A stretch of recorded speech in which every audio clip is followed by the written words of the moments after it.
Bonjour à tous, bienvenue sur les Chroniques du blindage. Donc aujourd'hui, poursuite des travaux de peinture sur la Vessan, plutôt décalque, puisque donc la dernière fois j'avais réalisé les couches de base, notamment la modulation.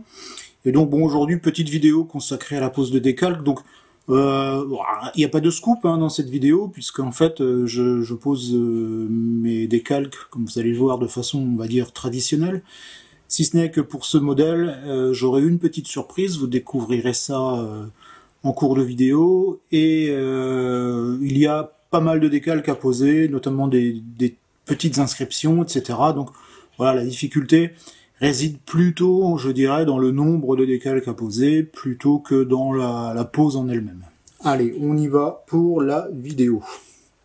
Donc, je commence par une application de vernis brillant.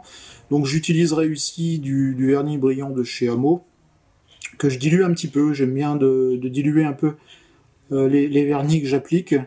J'aime bien améliorer un peu la fluidité, même s'ils sont plutôt bien conçus, mais bon, c'est peut-être plutôt une manie qu'autre chose. Il n'y a que le vernis VMS que je ne dilue pas, on le verra à la fin, puisque je terminerai par une couche de vernis VMS. Alors, je n'applique le vernis que aux endroits, le vernis brillant que aux endroits concernés par la pose des décalques. Donc voilà, donc je me tiens, donc je suis toujours sur la pression de 1 bar 2, 1 bar 3, j'ai toujours mon aiguille 0,4, et donc je suis à une quinzaine de centimètres à peu près du modèle, après voilà. Alors la difficulté dans l'application du vernis, c'est qu'on a du mal à voir un petit peu où on vaporise, dans le sens où, comme le vernis est en plus un petit peu dilué, on voit moins le point d'application. Je termine par un petit coup de sèche-cheveux. Alors le sèche-cheveux, j'en ai parlé dans la dernière vidéo, il faut être quand même assez prudent avec. Et puis donc je commence avec la pose des décalques. Alors pour la pose, ici je vais utiliser les produits de chez Microscale. Donc le Micro 7 et le Micro Sol. Alors ici, je trempe le décalque directement dans le Micro 7. J'en ai mis un petit peu dans le centre de ma palette. Et puis donc, plutôt que d'utiliser de l'eau, j'utilise du Micro 7. Je laisse agir le Micro 7 jusqu'à ce que le décalque se décolle de son support. Alors ici, c'est une étoile que je vais poser sur le dessous de la caisse. Donc on n'aura pas sur le dessus, pardon, de la caisse. Donc on n'aura pas forcément une bonne visibilité, mais ouais, je prends un cure-dent pour l'enlever du support, et puis ensuite je lui donne sa place définitive. Alors, et donc là j'applique du microsol. Donc le microsol, le Micro 7, sa principale fonction c'est de permettre une bonne adhérence du décalque. Et le microsol, par contre, c'est de le ramollir pour lui faire épouser éventuellement les formes tourmentées que peut présenter la maquette. Donc vous avez vu que j'utilise ici un cure-dent. J'ai un peu au gré de mes envies ou de mes possibilités. J'utilise un cure-dent, parfois j'utilise un pinceau usé. Enfin voilà. Donc par contre, n'utilisez jamais quelque chose d'agressif pour enlever votre décalque du support, parce que fatalement vous allez le détériorer. Donc là, à cure-dent en bois, ça se passe bien aussi. Là, j'ai une petite impureté, voilà, que j'enlève avec ma pince.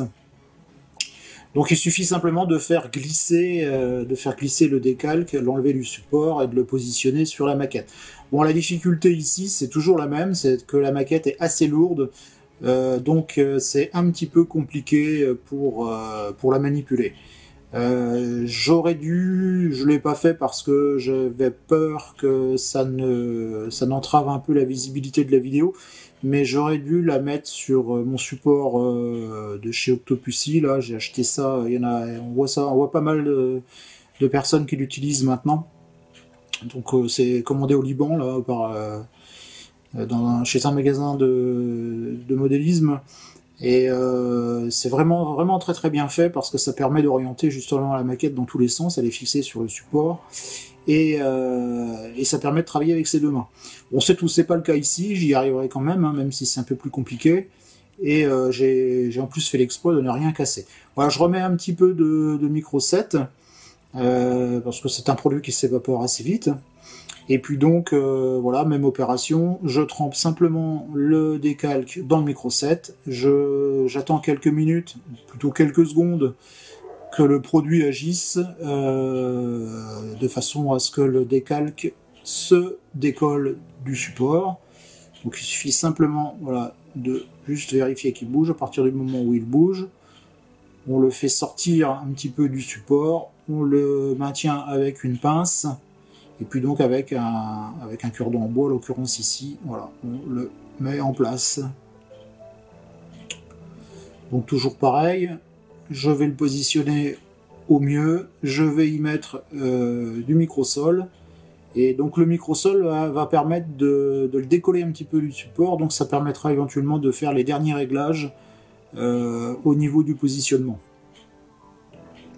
Alors et pour le microsol, j'utilise un pinceau assez gros, et puis donc il suffit simplement de badigeonner. Vous voyez, le décalque bouge tout seul, hein, donc ça veut bien dire qu'il est un petit peu, voilà, un petit peu élevé. Donc voilà, je passe aussi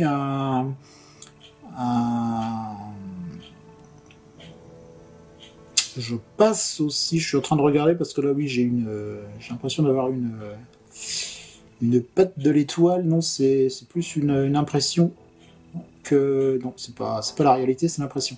Donc je passe aussi un coton-tige, c'est ce qu'on fait en règle générale pour bien enlever l'air, chasser l'air qui se trouve en dessous, et puis pour absorber le surplus en fait de microsol. Donc comme je vous l'ai dit en intro, hein, c'est la pose tout à fait traditionnelle, hein, y a rien de particulier. Il y a Andy qui avait déjà fait une vidéo sur la pose des décalques, hein, il me semble, quand il avait fait le Mustang. Donc globalement c'est la même technique que lui que moi j'utilise, hein, donc c'est du traditionnel. Les seules choses qui peuvent varier, c'est sur l'utilisation des produits, mais globalement c'est à peu près tous les mêmes produits. Moi j'ai l'habitude d'utiliser les produits de chez Microscale, mais vous pouvez utiliser d'autres produits, les produits d'autres marques fonctionnent plutôt pas mal. Voilà, donc je remets un petit peu de micro-set. Alors ici, le décalque est un peu plus gros, donc c'est la difficulté pour la mise en place, notamment avec les difficultés de maintien de la maquette.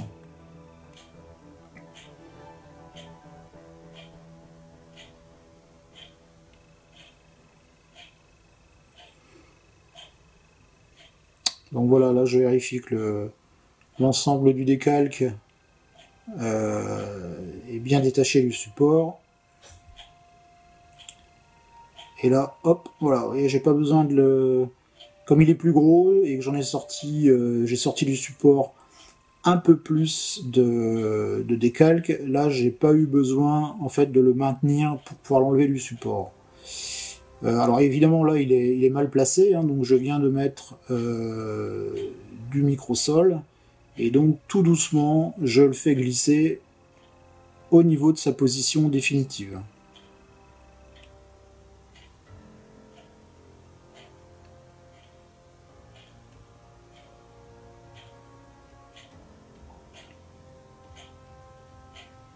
Alors encore une fois, hein, j'avais dit, mais ce sont des décals qui sont d'une très très grande qualité et qui sont extrêmement fins. Donc c'est vraiment à manipuler avec précaution. Les petits lettrages et chiffres qu'il y a sur la gauche là sont à poser un par un. Hein, donc en plus on a une couche, enfin le vernis qui maintient les décals qui est vraiment réduit à sa plus simple expression. Donc on a vraiment des produits de qualité. J'adore travailler avec les décalques de chez Echelon. Je trouve encore une fois, comme j'ai déjà dit, que ce sont pour moi ce sont les meilleurs du marché. Voilà, donc une fois le décalque en place, hein, je reviens avec du microsol et j'en applique doucement sur le décalque. Vous voyez, dès qu'on met du microsol, le décalque bouge, hein. Donc ce qui est normal. Une fois que le décalque sera en place, on ne touche plus à rien, on laisse sécher. On laisse sécher plusieurs heures pour assurer le coup. Et si vous constatez que le décalque plisse un petit peu, fait des bulles, pas d'affolement, tout ça va se retendre au séchage, il n'y a pas de souci. C'est justement le principe du produit, du microsol, c'est d'assouplir votre décalque de façon à ce qu'il adhère bien après séchage, de façon à ce qu'il adhère bien à la surface.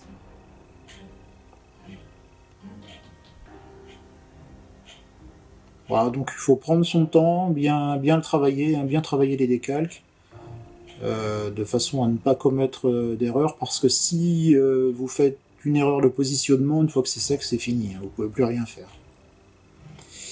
Alors, je continue maintenant avec Pig is Beautiful, l'inscription qu'on trouve sur la petite porte là à l'arrière.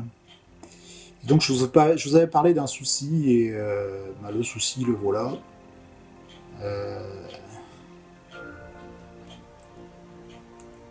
En fait, les décalques ne tiennent pas sur la surface, tout simplement parce qu'ils sont plus gros. Il n'y a pas suffisamment de place. Donc le pig passe tout juste, il y a juste un petit morceau qui remonte sur la protection de la meurtrière là, mais par contre le Beautiful, on voit bien le point d'exclamation est en dehors.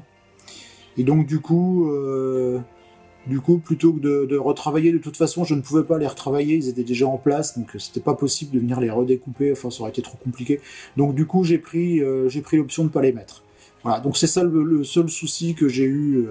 Donc, je pense que les décalques vont très bien sur la maquette Hobbyboss. Par contre, sur la maquette Verlinden, ça passe pas. Alors je vous le dis parce que ça peut passer si on le sait avant et que on redécoupe un peu les décalques et qu'on les arrange en cours de pause. Mais là, très franchement, je m'en sentais pas le courage. Enfin, c'était quand même assez compliqué. Donc j'ai préféré ne pas le mettre. Donc petite entorse, je dirais, au réalisme en ce qui concerne les inscriptions et les marquages. Mais voilà, bon, c'est ça aussi le modélisme. Malheureusement, on a toujours des soucis qui arrivent en cours de route. Voilà, donc là je continue avec les très jolies inscriptions en rouge. Donc cette fois, la même que j'ai positionnée sur l'arrière, mais sur la face avant. Donc celle-ci a plutôt été rapide à mettre en place. Et donc voilà, j'avais un petit bout qui était resté sur la planche de transfert. Donc je viens le remettre tranquillement en place. D'ailleurs, hein, c'est pas évident, voilà, il est collé après ma pince. Donc ça, je l'ai laissé pour vous montrer que c'est pas une science exacte. C'est pas toujours facile à poser des calques, notamment quand ils sont ultra fins comme ici. Ils ont un peu tendance à se... Les produits étant quand même assez agressifs, ils ont tendance à attaquer le décalque. Donc il faut vraiment, encore une fois, y aller avec énormément de précautions. Voilà, donc pose maintenant des marquages sur le côté. Donc toujours le même principe. Donc vous voyez, plus les décalques sont gros, plus, entre guillemets, c'est facile à poser parce qu'on a un peu plus de surface. Et donc là, vous voyez, j'ai pas besoin de les maintenir pour faire glisser la feuille support. J'ai simplement à les appliquer sur la maquette et à tirer. Donc heureusement, je dirais, parce que là, j'ai ma main gauche qui maintient la maquette. Et donc je ne travaille qu'avec une main. Donc si en plus il fallait avoir les deux mains pour extraire le décalque de son support, ça serait un petit peu compliqué. Voilà, donc ici avec le coton-tige, voilà, je mets en place. J'enlève le surplus de microsol et puis donc je chasse aussi quelques bulles d'air, le cas échéant.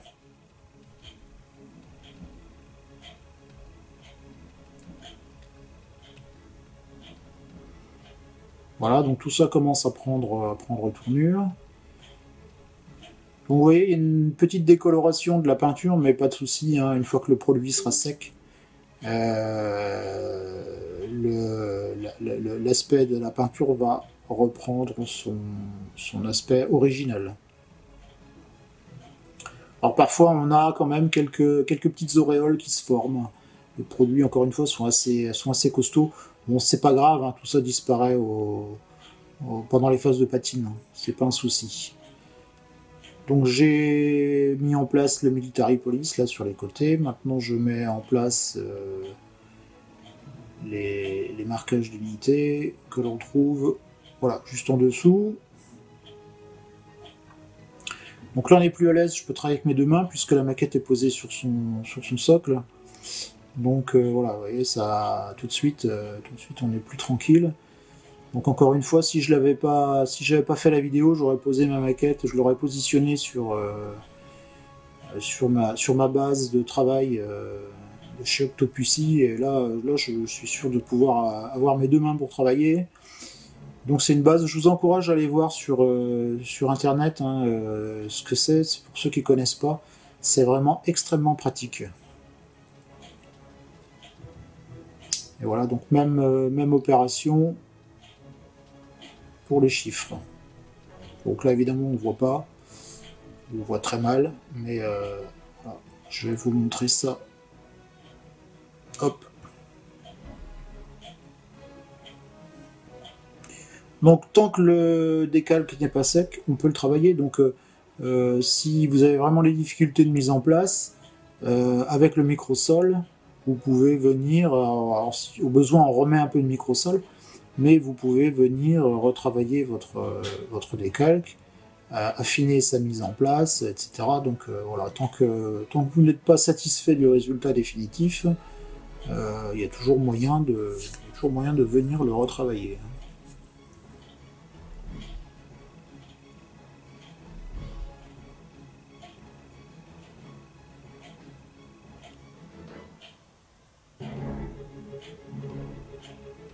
Vous voyez, là je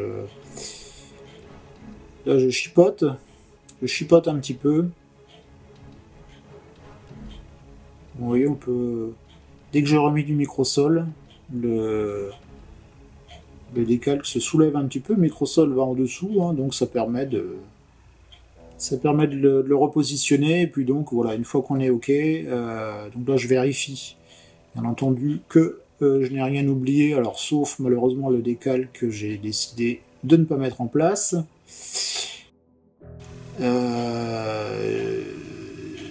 Dernière vérification sur la mise en place, je vérifie que tout soit bien droit, soit bien centré, etc.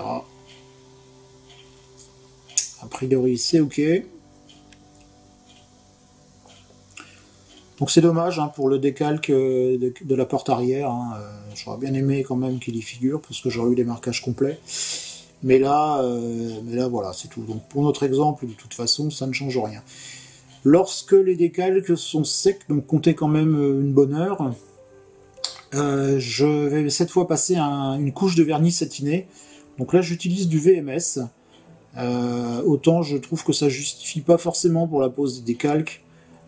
Donc j'utilise ce que j'ai en stock, autant pour cette couche de vernis qui va sceller en fait les décalques, qui va protéger la peinture sur les phases de patine qui vont arriver. Je vous conseille fortement le VMS. D'ailleurs tout le monde conseille le vernis VMS, c'est un très très bon vernis qui est d'une facilité d'application déconcertante. Vous voyez là je ne l'ai pas dilué, hein, il est utilisé tel quel. On remue un peu simplement par acquis de conscience parce que je suis même pas certain qu'il est nécessaire de le remuer. Et puis donc on l'applique traditionnellement. Donc là cette fois je l'applique sur l'ensemble de la maquette.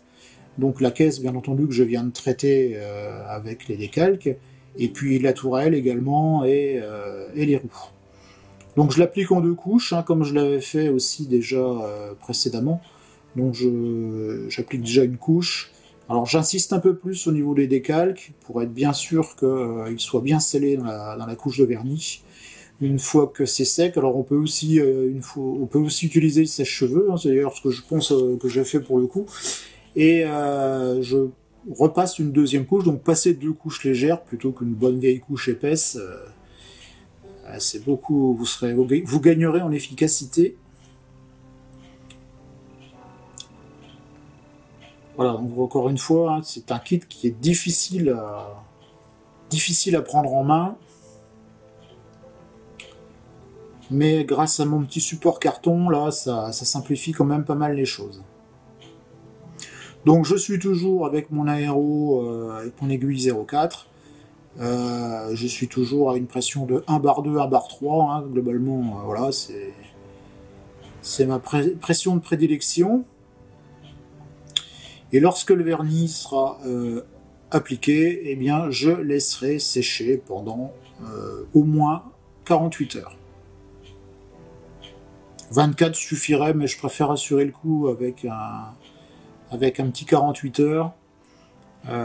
Ça permet d'être sûr qu'on est sec à cœur. Voilà. Donc là, j'ai terminé. Encore une petite vérification.